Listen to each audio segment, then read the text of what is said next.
Bonjour à tous. Pour son 7e opus, il a décidé de nous offrir une véritable Madeleine de Proust, un nouvel album composé de reprises de Claude François. Il fallait oser, il l'a fait en y insufflant pourtant à la fois son style et son groove. Une manière également de prouver qu'il ne s'interdira jamais rien et qu'il a bien l'intention de poursuivre son chemin. C'est pourquoi il est en Belgique pour nous dévoiler My Way. Bienvenue dans le Face à Face de Matt Pokora.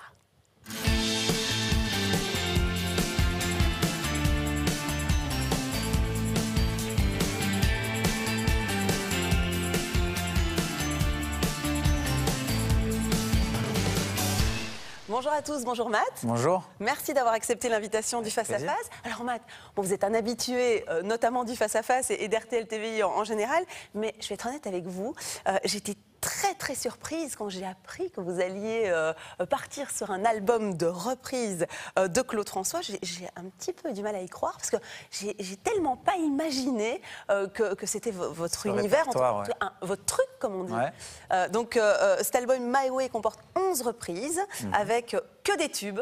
De grands succès.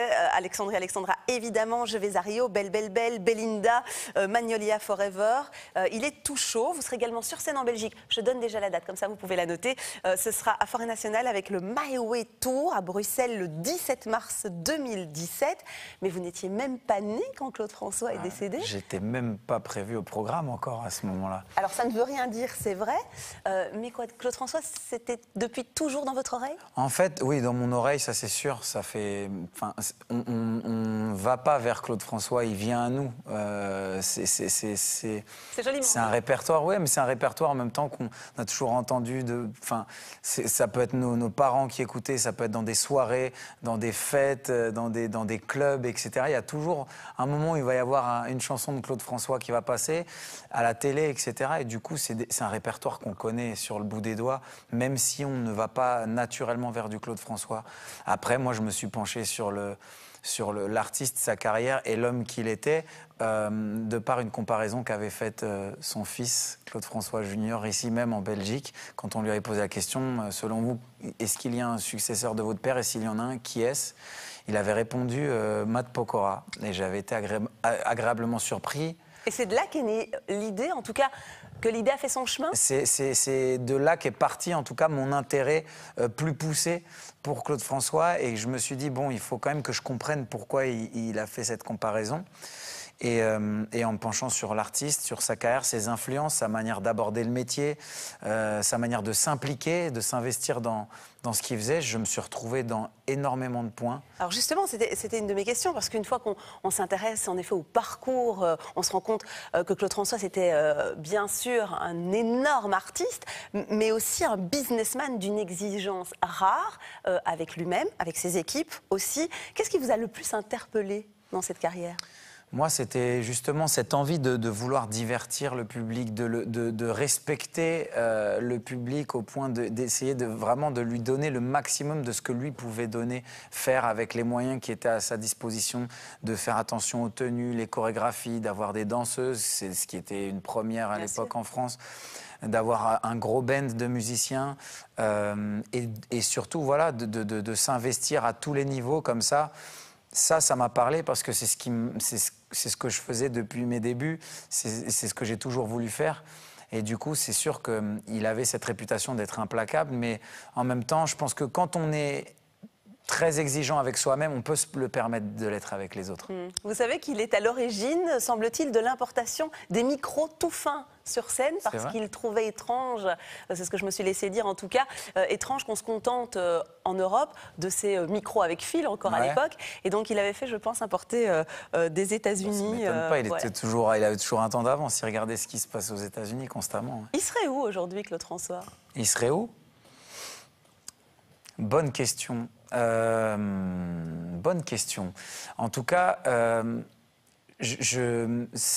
c'est un destin tragique, c'est sûr, mais en même temps, c'est ce qui fait la légende, c'est que dans notre esprit, il restera toujours jeune, beau, en pleine possession de ses moyens, et c'est ce qui fait que voilà, on en gardera toujours une image très dynamique. Et voilà, c'est un destin tragique, mais c'est ce qui fait aussi la légende. C'est James Dean et Marilyn aussi. C'est ça, exactement. Alors, titre phare de cet album de reprise My Way, cette année-là sur lequel, évidemment, on ne peut pas s'empêcher ni de chanter, ni de bouger. Regardez. Dans la mise en scène et même dans la chorégraphie, quand on regarde la manière d'organiser le show, presque un peu autour de vous, j'ai envie de dire, on sent des similitudes, mais qu'il a fallu mettre au goût du jour. Vous avez travaillé avec un grand nom, c'est Jean-Paul Gaultier. Ouais, Jean-Paul Gaultier qui a fait tous les costumes, que ce soit le mien, celui des MPs, c'est comme ça que je les ai baptisés, les danseuses. Corrects, non, je voulais m'éloigner un peu du mot Claudette, et du coup, voilà, les danseuses et moi-même, on est tous habillés par Jean-Paul Gaultier. Je suis très content de pouvoir collaborer avec lui sur ce projet, parce que ça montre encore une fois que j'ai pas choisi la facilité. J'ai voulu vraiment préparer tous les aspects du projet, visuel, stylisme, mise en scène, musicalité, travailler avec des pointures pour montrer vraiment que on a bossé vraiment à la hauteur du respect que je portais à l'artiste. Parce qu'il y a des parfums des années 70 et 80, même dans la manière dont vous avez abordé à la fois l'image, la réalisation et bien entendu le stylisme. C'était pour avoir ce côté un peu feel good. Il y a un côté paillettes aussi. C'est pas évident aujourd'hui de ramener des paillettes sur scène, c'est très compliqué. Ouais, mais justement, c'est aussi pour ça qu'il faut aussi le prendre avec un côté second degré, c'est-à-dire qu'il ne faut pas se prendre au sérieux. C'est pas une caricature non plus, mais ce que je veux dire, c'est qu'on essaye de ramener l'état d'esprit qu'il y avait une époque dans les années 70, où voilà, les gens se prenaient vachement moins au sérieux sur scène, et les musiciens dansaient, Earth, Wind and Fire, même les Jackson 5, etc.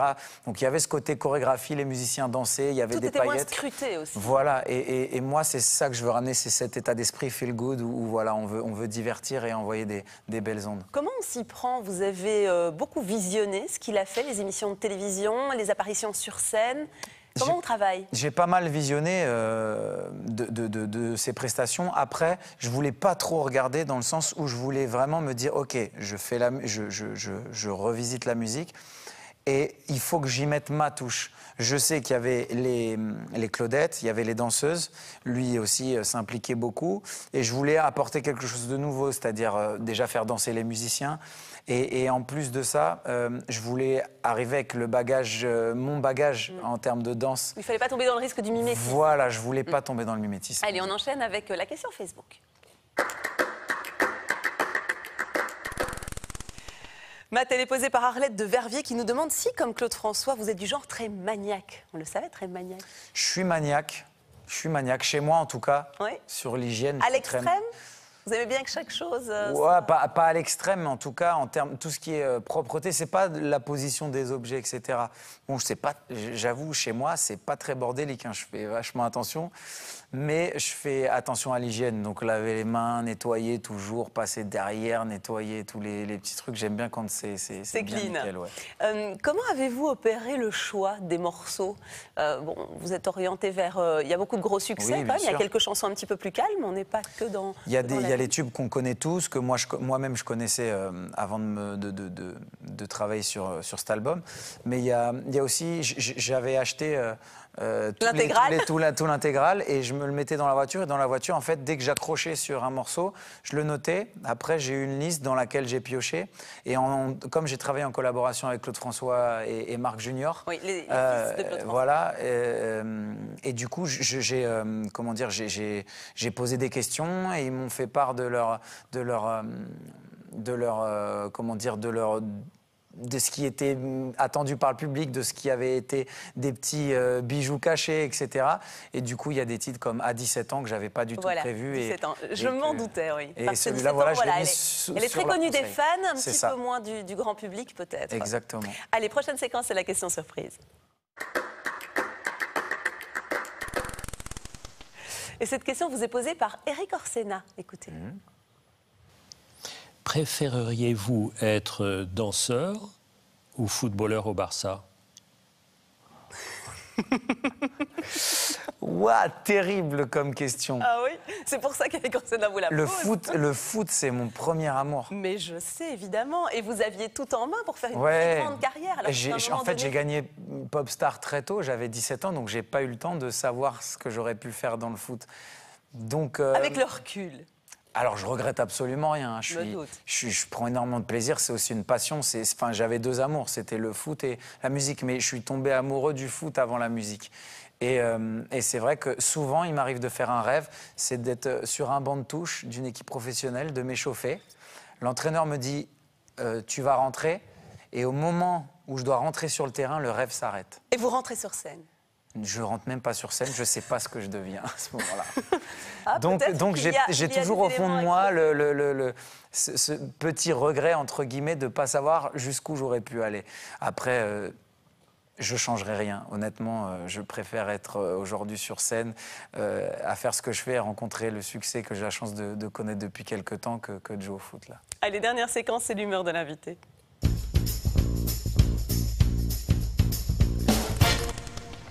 Et la réponse à cette question, Matt, se fait toujours en choisissant une petite émoticône, hein, petite emoji qu'on met un petit peu partout aujourd'hui.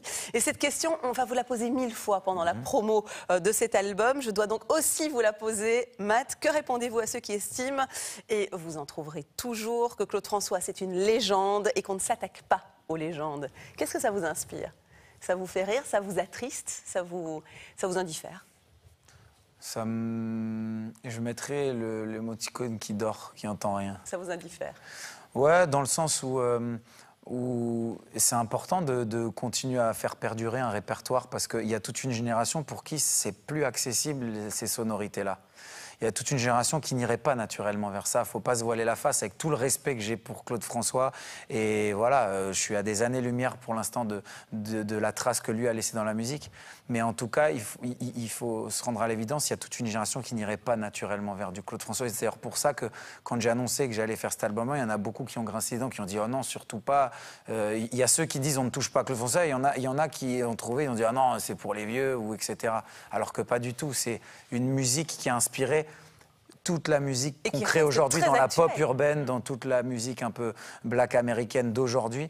Les influences viennent des années 70, de la Motown, etc., du funk, de la disco. Et vous en parlez très très bien aussi dans le Podium Magazine, l'édition collector. Alors Podium, c'était le magazine qui avait été créé par Claude François à son effigie. Et vous nous ressortez une édition exceptionnelle à l'occasion de la sortie de cet album aussi. Ouais, c'était le but. Bon, c'était le clin d'œil forcément au magazine qui appartenait à Claude François, mais c'était une manière de présenter le projet et de maîtriser tout ce qui allait être dit, c'est-à-dire de se dire, OK, on a montré qui avait travaillé dans cet album, on a fait parler les fils François aussi, tous les intervenants de l'album, avec des belles photos, et tout de suite dire que le projet allait être qualitatif et que, comme je le dis tout à l'heure, on a vraiment mis les moyens pour que les gens comprennent qu'on a fait du mieux possible à la mesure du respect qu'on porte à l'artiste et qu'on n'a rien bâclé. Et ça, c'était important d'arriver avec ce magazine-là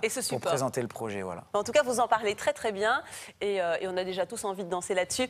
Merci beaucoup, Merci à Matt. vous. Je rappelle que cet album est tout chaud. Il vient de sortir, My Way, 7e album de Matt Pokora. Vous serez également sur scène chez nous à Forêt Nationale. Ce sera le 17 mars prochain.